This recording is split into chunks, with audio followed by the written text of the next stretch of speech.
বিজয়নগরে নির্বাচনী প্রচারণার সময় সন্ত্রাসী হামলার শিকার হন ইনকিলাব মঞ্চের মুখপাত্র ও ঢাকা ৮ আসনের সম্ভাব্য স্বতন্ত্র প্রার্থী শরীফ ওসমান হাদি।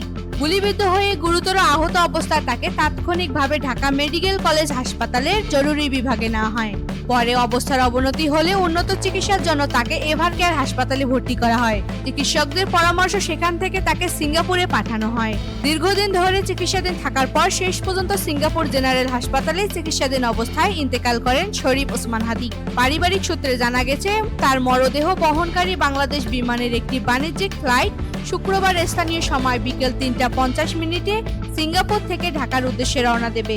ফ্লাইটটি সন্ধ্যা ৬:০৫ হযরত শাহজালাল আন্তর্জাতিক বিমানবন্দরে অবতরণের কথা রয়েছে।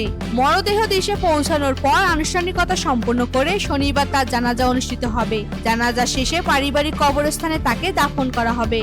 Desk report, Teesta TV.